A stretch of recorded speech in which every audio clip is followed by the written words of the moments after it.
Okay, तर तुम्ही journal आखलं असेलच. आपण बघूया in the books of Ram journal.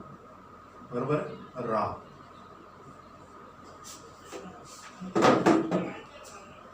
पहिली आपण जर्नल एंट्री बघणार आहोत की रामने बिल कृष्णाकडे पाठवलं, कृष्णाने ते ऍक्सेप्ट केलं आणि परत रामकडे आलं. Bills receivable account debit to Krishna account. बरोबर. What comes in? Bills receivable comes in. Who is given? Krishna is given. Being bill received. बस झालंय. ओके, समजली पहिली जर्नल एंट्री. पुढे जाऊया अमाऊंट कडे. अमाऊंट किती आहे? 4000.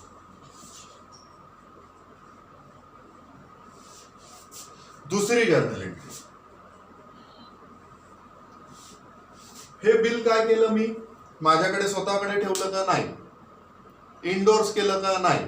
बिल सेंड फॉर कलेक्शन अकाउंटला पाठवलं का? नाही. तर बँकेत डिस्काउंट केलं. बरोबर. पुढची journal. Bank account debit discount account debit to bills receivable account. Bills receivable किती रुपयाचं आहे? 4000 रुपये. तर बँकेने किती दिले? 3900. म्हणजे डिस्काउंट किती? 100 रुपये. Being bill discounted with bank. Okay, clear झालं. Bank is a receiver, discount expenses losses, bills receivable goes out. Being bill discounted with bank. पुढे तिसरी एंट्री. ड्यू डेटच्या दिवशी काय झालं? हे बिल डिसऑनर्ड झालं आणि 10 रुपये नोटिंग चार्जेस पेड केले. डिसऑनर्डची एंट्री बऱ्याच जणांची चुकते किंवा मारायचीच राहते. बरोबर आहे. बघा इथे अल्टरनेटिव्ह काय? दिस इज बँक इज अल्टरनेटिव्ह. हा, बिल कुठे आहे? बँकेत गेलंय. आपण काय केलं? बँकेला पाठवून दिलं, त्याच्या आधीच बँकेने पैसे दिले. इथे बँकच्या ऐवजी आपण इथे कॅश जर लिहिलं, ब्रॅकेट मध्ये लिहितोय मी कॅश, तसं नाही लिहायचं कॅश.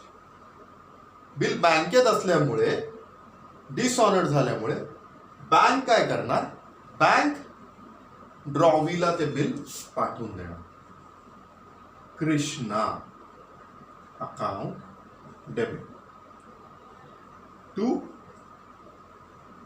Bank account. अमाऊंट किती? 4000. पण नोटिंग चार्जेस असल्यामुळे 4010. बरोबर. Krishna is a receiver, bank is a giver. Narration येणार. बिंग बिल डिसऑनर्ड लिहा किंवा old bill cancelled and noting charges ₹10 paid. Clear. बरोबर आहे.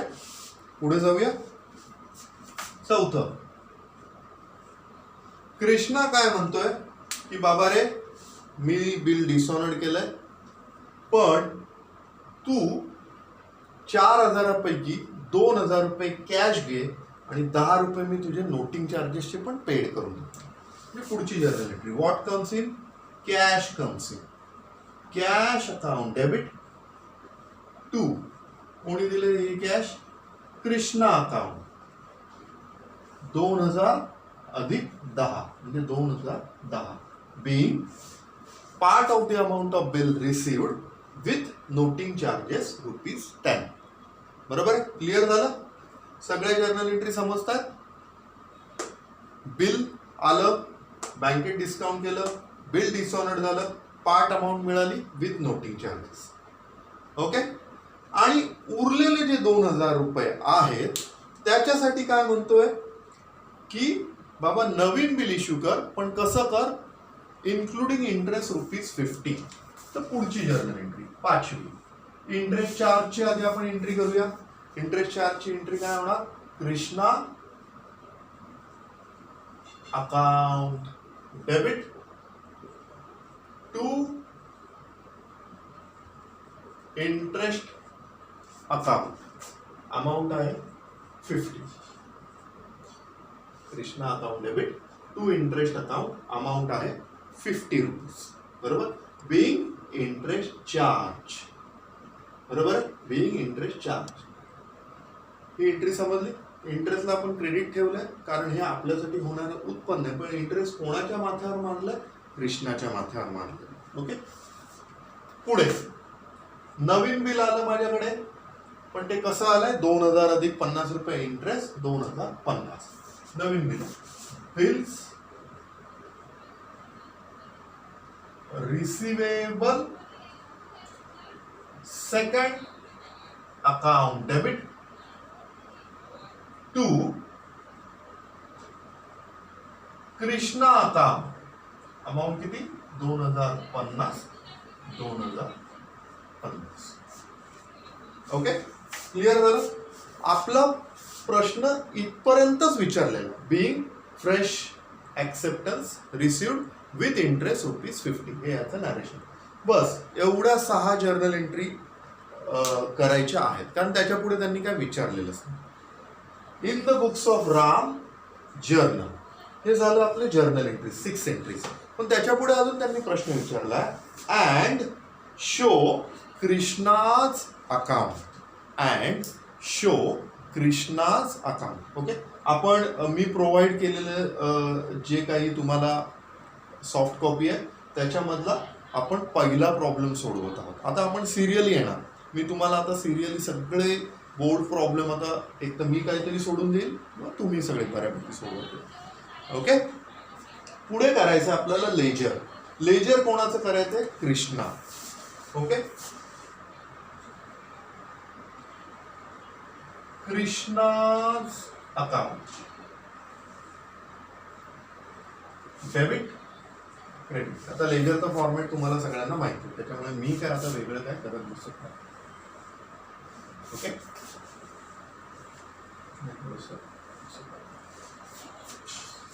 तर लेजर पोस्टिंग बघूया. पहिलं काय? Bills receivable to Krishna. Krishna कुठे आहे? क्रेडिट साईडला. क्रेडिट साईडला कृष्णाच्या लिहायचं पहिली जर्नल. तिची पोस्टिंग बाय बिल्स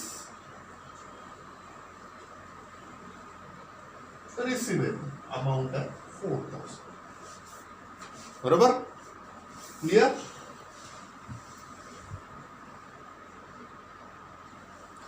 पुढे सेकंड एंट्री मध्ये कृष्णा दिसतोय कुठे? नाही. बँक दिसते, डिस्काउंट दिसतोय, बिल्स रिसिवेबल दिसतोय. तिसऱ्या एंट्रीत कृष्णा दिसतोय कुठे? डेबिट साईडला. Krishna account debit to bank account. तिसरी entry to bank account. Amount किती आहे? 4010. ओके. ही झाली, ही झाली, ही झाली. याच्यात तर काही नाही. तिसरी. चौथ्या एंट्रीत कृष्णा कुठे दिसतोय? क्रेडिट साईडला. चौथी क्रेडिट साईडला या. By cash account 2010. बरोबर. चौथी एंट्रीची पोस्टिंग झाली. पाचवी एंट्री. पाचव्या एंट्रीत कृष्णा कुठे दिसतोय? डेबिट साईडला. पाचवी टू इंटरेस्ट अकाउंट. अमाऊंट किती आहे? 50. सहाव्या एंट्रीत कृष्णा कुठे दिसतोय? क्रेडिट साईडला. सहावी by bills receivable second account. Amount किती आहे? 2050. ही सुद्धा झाली. ही सुद्धा. सगळ्या एंट्री झाल्या. ह्याच्यामध्ये फक्त दुसऱ्या एंट्रीमध्ये कृष्णा कुठेही नाहीये. बाकी सगळ्या एंट्रीमध्ये आपल्याला कृष्णा दिसतो. ओके. सिंपल. आता लेजर क्लोज करूया. लेजर क्लोज करायला आपण मागच्या वेळेस शिकलो. क्रेडिट साईडला बघा 4000, 2010 आणि 2050. आणि डेबिट साईडला 4010 आणि 50. म्हणजे नक्कीच क्रेडिट साईड मोठी. तर क्रेडिट साईडची टोटल किती येते? 4, 5, 6, 7, 8. 8060 रुपये. आता 8060 डेबिट साईडला न्या. 8060 मधनं 4060 वजा करा. त्याला आपण म्हणणार टू बॅलन्स ब्रॉड डाऊन. जे येतात फक्त 4000 रुपये. जे येतात फक्त 4000 रुपये. टू बॅलन्स ब्रॉड डाऊन जे येतात फक्त 4000. क्लिअर. सिंपल. काय विचारलं त्यांनी? In the books of Ram journal आणि ओपन कृष्णा आणि काय विचारलं? Show Krishna account. शो किंवा ओपन दोन्ही एकच. हे कृष्णाचं अकाउंट ओपन केलं. एवढं केलं आपल्याला 10 मार्क मिळतात. 10 पैकी 10. सिंपल आहे. ओके.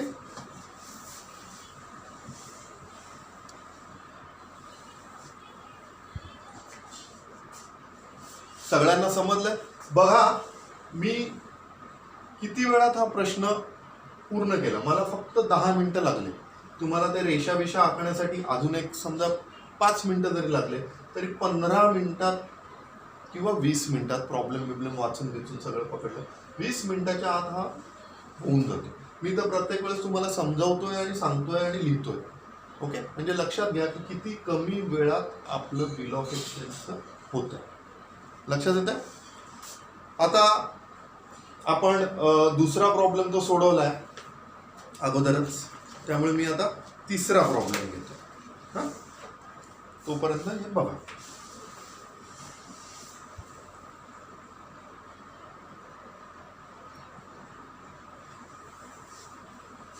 चला मी आता पुढचा प्रॉब्लेम वाचतोय म्हणजे येणाऱ्या पुढच्या सेशनमध्ये डायरेक्ट मला सोडवता येईल.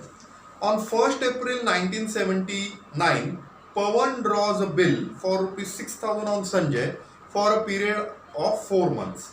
1 एप्रिल 1979 ला काय झालंय? पवनने 6,000 रुपयाचं संजयवर बिल ड्रॉ केलंय. पिरियड आहे 4 महिने. Okay. The bill is duly accepted by Sanjay. Bill हे संजयने ऍक्सेप्ट केलं. On 5th April Pawan endorse the bill in favour of Lalit. 5 एप्रिलला काय केलं? पवनने ते बिल ललितला इंडोर्स केलं. ओके. तिसरा अल्टरनेटिव्ह.